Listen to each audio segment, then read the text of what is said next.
So it's been a few days since the first four episodes of Hazbin dropped, and I wanted to give my thoughts. I have a lot of them. um, it, it was definitely worth the wait all these years. Um, it sucks that There's only eight episodes though for season one, cause it does make it seem a bit rushed, a bit fast paced. Doesn't really give very very much time so far anyway. To really, I guess, flesh out the characters more. Let newcomers really learn about the characters and things like that. Like it just kind of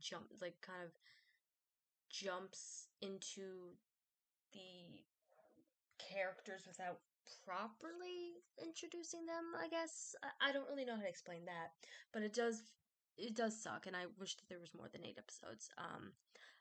Because now we're already halfway through the first season, and it honestly does feel like it's only just started. Like it should only be in like episode two land area kind of thing in terms of plot and character development and things like that.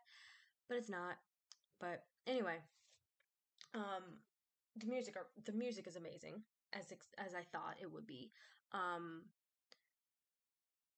just all around really good. I know a lot of people had an issue with like uh the voice cast being changed between the pilot cast and this cast, and I do understand. Like it, a lot of us have been like a lot of us in the fandom have been a part of the has been group, really, the environment, the world, since like basically the very start. And I kind of wasn't. I was kind of maybe in after a year, maybe less. I don't know. It's been a couple of years already for me. But I understand people are attached to the pilot cast. I really do understand that. But at the same time, it's like, not to be mean, but like, move on.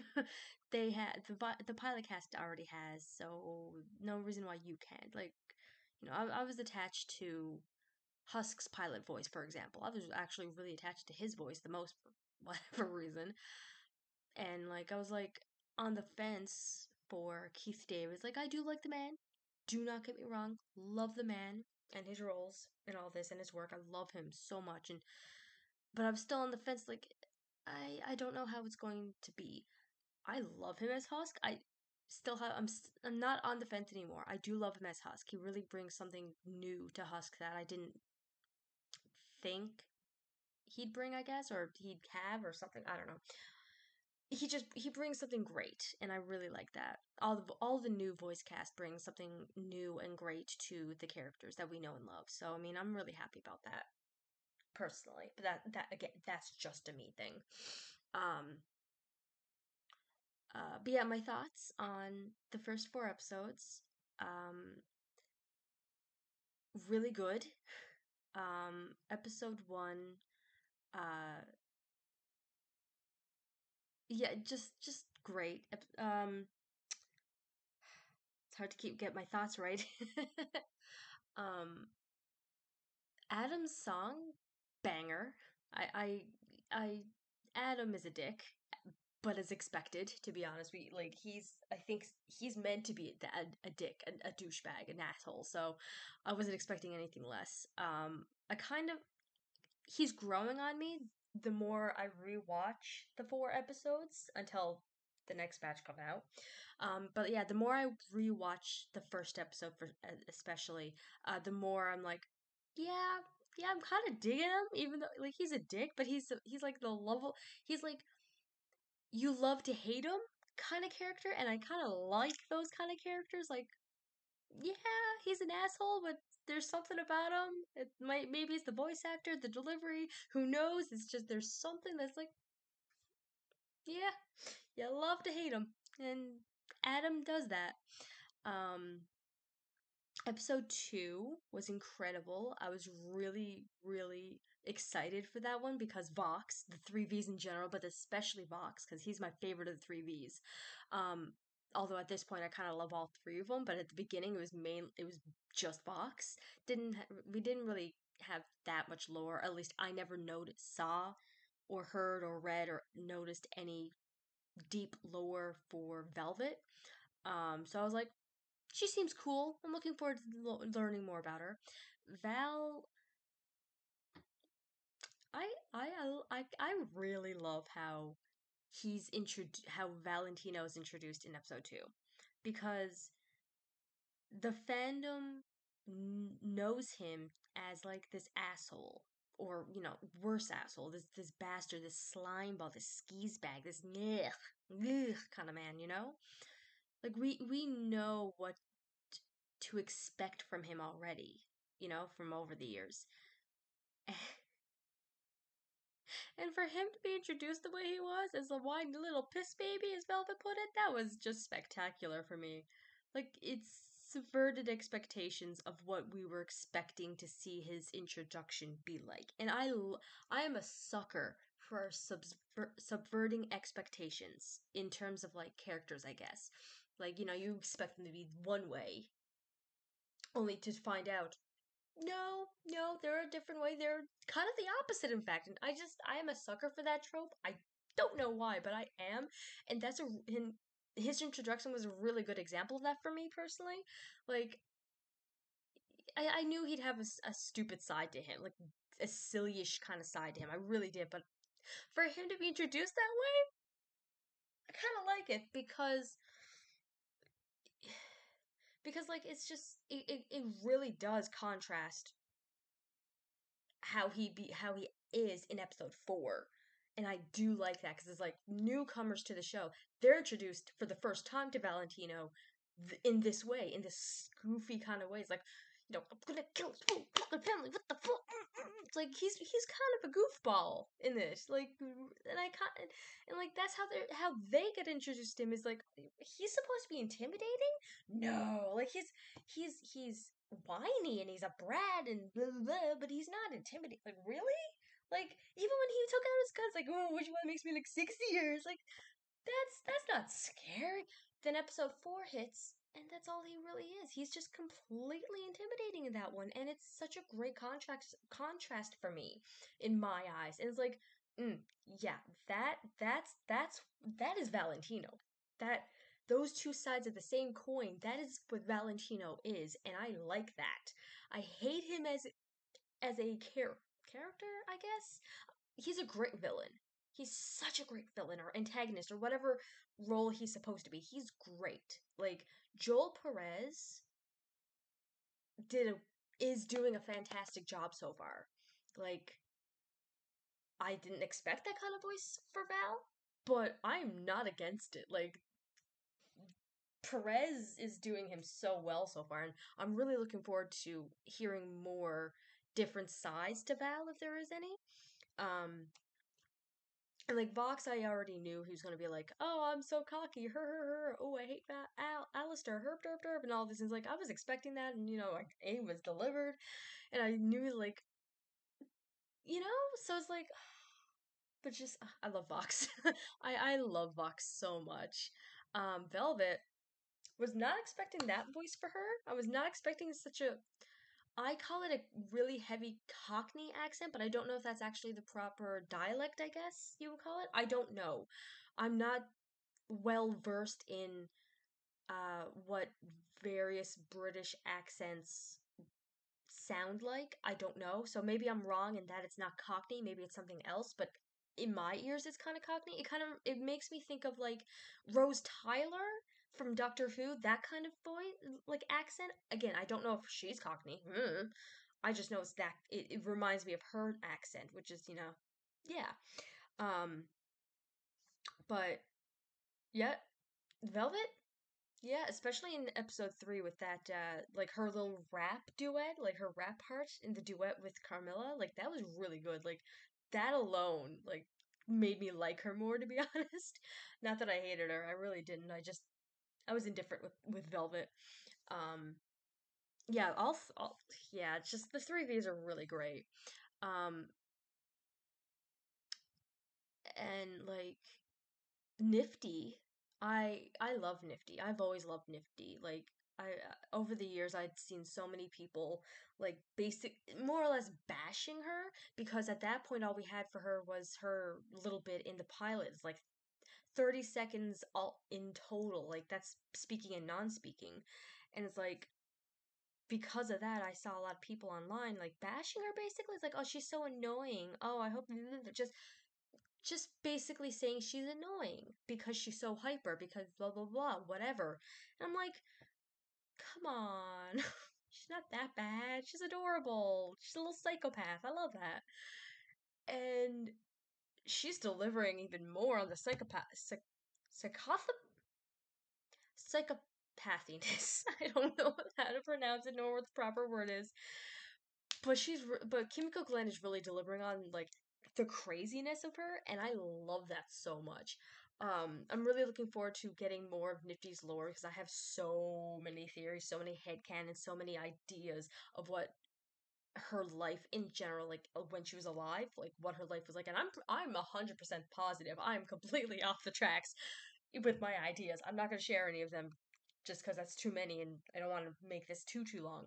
But I know I'm wrong in so many aspects, especially now that we have what we have. It's like, I didn't expect her to be like this, so that kind of changes a lot. It's like, okay, maybe I gotta tweak this part in my theory for her. It's like, okay, um, I I do really want to have like in season one for sure.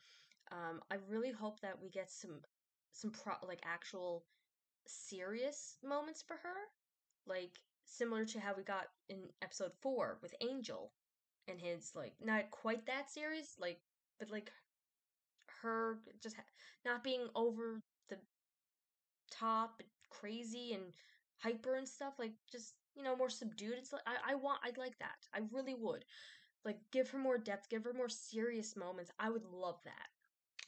Because she's just for now she's like kind of like a comic relief character. It's like I don't want her to be mm, you know just a comedic punching bag so far. I don't want that for her. I think she deserves better than just being a comedic punching bag for everyone.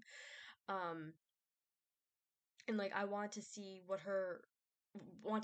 of her interaction with Al, especially because like they're supposed to have like this, you know, adopted daughter father, but he's like I'm so done with you half the time, and like he thinks she's adorable, like not adorable, like endearing, but also yeah, no, you're really fucking stupid, and I acknowledge that, but you're okay though. You're still okay. I can work with this. And it's like I want to see more of that, and I just want to see more of Nifty because she's my girl. Like she's my baby. Like that's all I can say. Um, uh, yeah, and it's like the Husk dropping that piece of lore about himself in episode 4. By the way, he had no right doing it so casually, like at all. Like, oh yeah, by the way, I was an overlord once, just so you know. It's like where the fuck did this come from and why are you saying it so goddamn casually, dude? Like, that's not right. You're just blasé about it. It's like, this needs, we need more.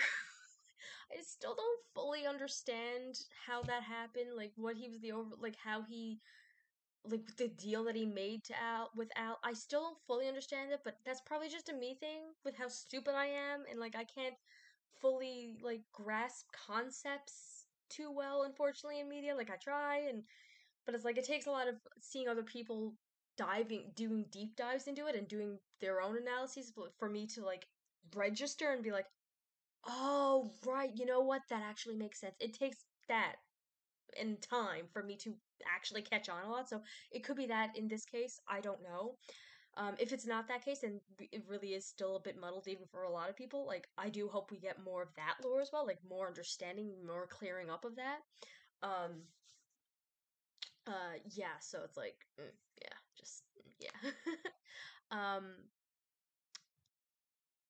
and yeah, so it's just like, the episodes are really good so far. I really wish they had more than 8 episodes, because it feels like it's our, like, in terms of, like, plot, moving on, moving toward, like, moving forward and character development for the cast and everything, it still it feels like we should only be on episode 2 rather than episode 4 and already be halfway through the first season. Like that's what it feels like to me. I wish we had more time to develop things, and maybe season 2, since it's been already been greenlit, hopefully season 2 will have more than 8 episodes now that I hope now that Amazon and A24 um realize and see just how popular and loved this series is. Hopefully they'll decide to do more than 8 episodes, and that'll give Viv and her crew uh the extra time needed to better flesh out and develop everything. Like that would be really great. Like there's a lot of stuff that I don't know. I just don't want them to cram things in because that would just suck. Um, yeah, no, the music is great. They're all bangers. Like there's a lot that are just tied for number 1 and 2 because I can't, you know, like this one doesn't feel like a number 4 for me. It still feels like a number 2 or even a number 1. It's like I can't choose, and it's so hard. It's like they're all bangers so far, and I'm really looking forward to um uh I'm looking forward to Nifty singing. Um, I I know I've never fully heard Kimiko Glenn sing prior to her announcement. Like once she was announced, I looked into her singing stuff, and it's like, yeah, she's really good, and I'm really looking forward to hearing her sing for Nifty. Like I want that, but like I still can't wait. I need a Nifty solo at that. Like, I need a solo for all the main cast. Like, I don't. Duets are great. Do not get me wrong. I love me some duets. But I really want some solos all up in this bitch. Like, I need that so hard. Um, but yeah, no, the voice cast, I'm really liking the voice cast. They're growing on me for sure. Um, I knew they were going to be great. Admittedly, I was a little on the fence with Keith David as Husk, simply because I got so used to Pilot Husk's voice, and it was not jarring, but it was just, it wasn't the same. But now, but like, we've gotten a fair amount of Husk talking in these 4 episodes now, and especially in episode 4. Um, he's really good. Like I didn't expect anything less from Keith David because it's Keith David. Like fucking come on. But yeah, no, he's really good, and I love his husk. Um, I'm probably going to get killed for this, but not so far anyway. Not the biggest fan of Brandon Rogers as Katie Killjoy. I don't hate it, but it's like I don't know. It's just very jarring, and it doesn't fit in my head. I understand he has the Bryce Tank Thrust's character, and that's basically Katie Killjoy. I get that, and I watched an episode of Bryce to get that idea, voice wise for him. And but it's like I just don't think it works personally. But we've only had like a couple lines in the first episode from her, from Katie Killjoy, so maybe there's gonna be more of her in season 1, and I'll get more used to it. I don't know. It's like I'm not bashing Brandon Rogers as her by any means. It's just not fitting for me yet. That's the only thing I can say about that. All the other voices are really great, if not like spot on impressions, if you will. Like they give their own spin on the voices, obviously, but really good. But yeah, no, I'm looking forward to the rest of the season. And yeah, yeah, that's more or less my thoughts on the uh episodes. um yeah, bye.